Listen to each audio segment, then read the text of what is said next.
مالين الطاكسيات بقاو كيدوروا وكيدوروا حتى قلبوا عليها. حادثه دارت بوم في مدينه الدار البيضاء.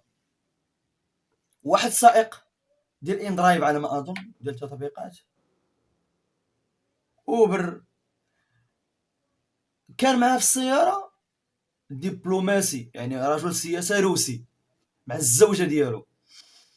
هذا المسؤول الروسي اتصل في التطبيق بالدراري ديال ان درايف ولا شي حاجه، تطبيق جا خونا وصلوا غادي للدار البيضاء في كازابلانكا، هما تلقاو ليه طاكسيات حمرين.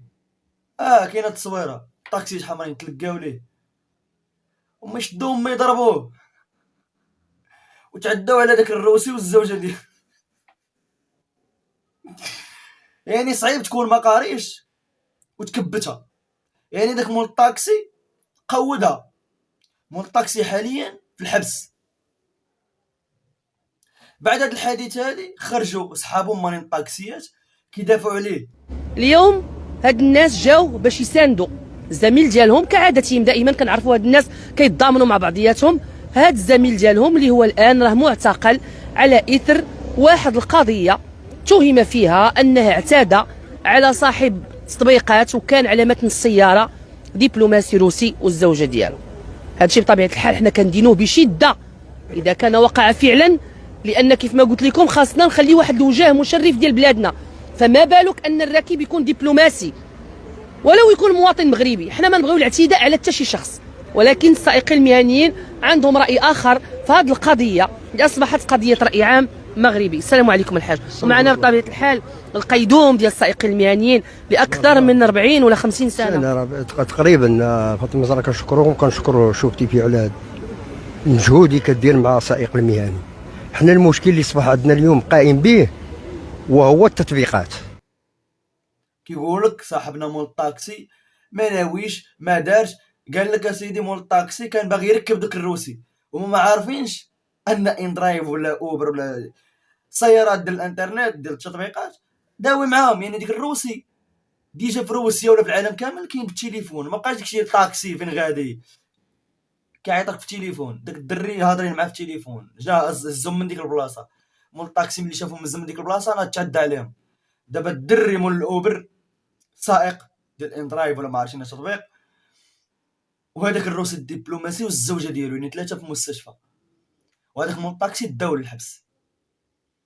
يعني هذه حادثه كارثيه وقعات وسببها مالين الطاكسيات.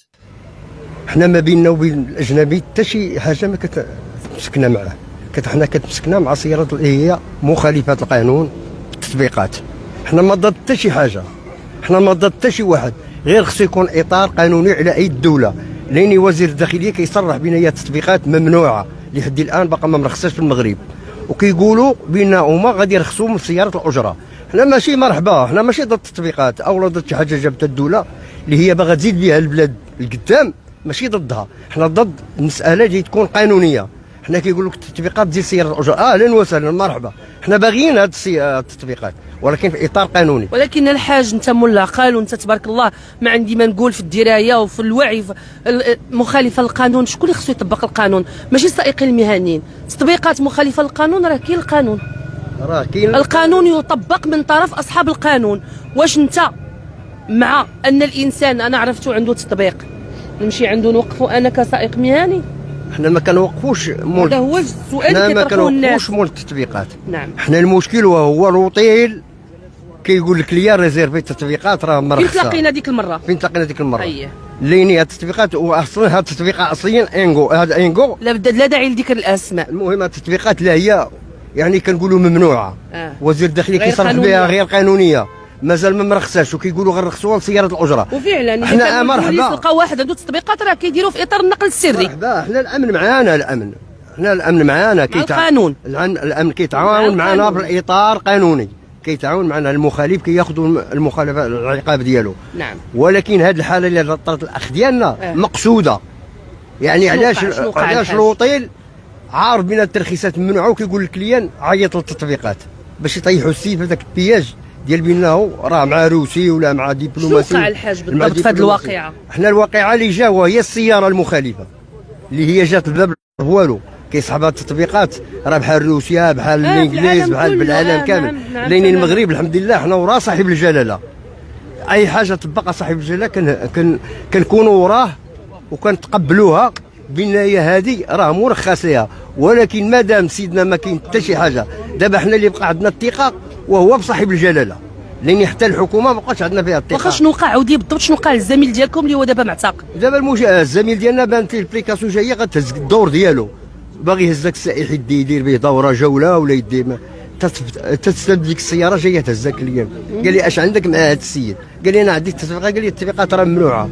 وقع شناح ما بين مول التطبيقات وسيارات الاجره. هما طوروا الامر ودخلوا الكليان كي طرف، يعني الكليان كيصور، الكليان فاهم والو شكون القانون شي قانوني.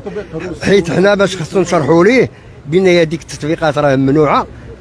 حيت دابا هو الزبون وخصوصا انه اجنبي، بحكم ان حنا تنعرفوا. يعني انا غير بالامس القريب كنت لا في لندن ولا في مالاغا، هاد المدينتين الاوروبيتين التطبيق راه عادي كيتهز من حدا الطاكسيات، ما كاينش. انا نعطيك تتكلم، يعني الناس ملي كيجيو من برا كتجي عادي، لان هذوك المدن الكبيره ملي كندويو على مالاغا ولا كندويو على لندن ولا هادو، راه مدينه الدار البيضاء تضاهيهم في الاقتصاد وكنضاهيهم في السياح.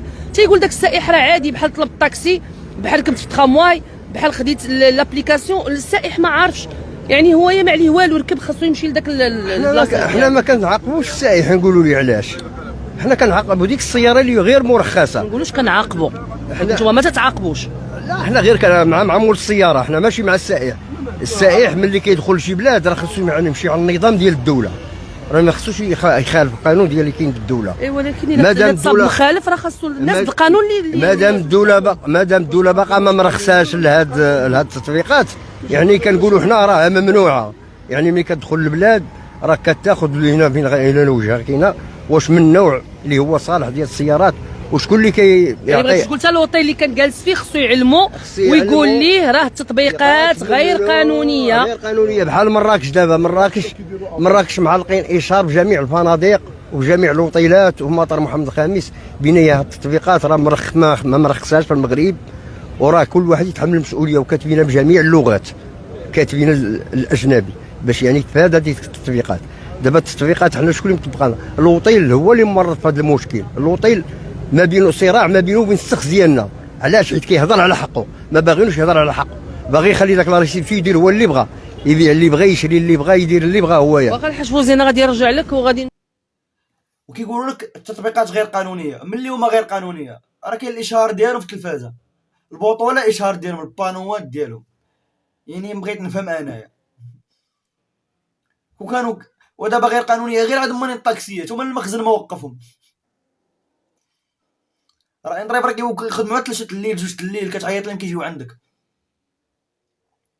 تا طاكسي كنعيطوا لك ما كتوقفش، بالك واحد ما كتوقفش. تا مالك؟ شكون انت؟ كارثه. غادي نمشيو عند سائق مهني اخر. بالضبط اشنو وقع للزميل ديالكم؟ واش بصح ضرب الدبلوماسي والزوجه ديالو الروسيين؟ السلام عليكم اختي. انا ما كنتش حاضر، ولكن اللي كنسمعوا بالمهنيين كاملين بان الصديق ديالنا كان شاد النوبه ديالو محطه امام فندق كبير ماريوت، راه هو معروف للجميع. كتجي السياره ديال التطبيق كتبغي دير لهم الدور ديالهم، هما كيهضروا مع السياره. السيد الروسي اللي دافع على السياره، هادشي اللي كيقولوا. لا واش هضروا ولا دخلوا في شنآن؟ ما كان حتى شنآن، ومن عاد السيد ما كيدير حتى شنآن. وهذا السيد كان حاضر، وهذا السيد ظريف. كانوا كاع المهنيين كاع اللي كانت لهم كتكون كانوا كاميرات مراقبه، كاينه كاميرات مراقبه، كاين اذا كان اعتداء او لا. ولكن اعتداء هما كاتبين هنا في الصحف، كاتبين بانه سلخ راه كيكون علامات ديال سلخ. والسيد عنده وليد وعنده اسره، الله يحسن الله يكون عاونكم. والمهني ديما معرض للدار، غير تا هو خرج يقلب على رزقه، لقمه العيش ديالو الاسره ديالو يعني الكريمه. ما سلخوش، لانها هو كاتبين عليه السلخ. ما كاين فينا واد السلخ. علاش؟ يقدر يكون مشادات كلاميه كطرى عاديا، مش انا كلامي عادي كيطرى اختي، ولكن ماشي يكون عندنا ويمشي حيت هو مغربي وهذاك روسي. حتى حنا مغاربه، حنا دوله الحق والقانون، المغاربه كتعرف القانون. وقفك هنا، القانون يساوي بين جميع، غير هما الاجانب بطبيعه الحال راه كيكون عندهم. هذا المهني يدار شي حاجه حنا نحاكموه. راه ما جيش شي 1000 واحد جي 1000 صاع خلى المهنه، لان داك الدري من اطيب خلق الناس، من اطيب خلق الناس، وعنده مرأة شلحه ما كتعرف والو. حنا بغينا نمشيو نتواصلوا معاها، كتعرف تهضر غير بالشلحه. يعني هذه حادثه اللي صراحه كيخدم القانون ديال بصح، لحقاش راه قضيه في روسيا.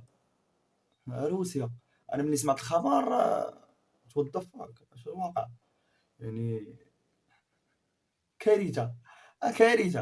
يعني هاد الطاكسي غيتسبب في كارثه كبيره بزاف. تما غير روسي، غير روسيا مشى لينا. هذا مكان بيس اند لوف تهلاو.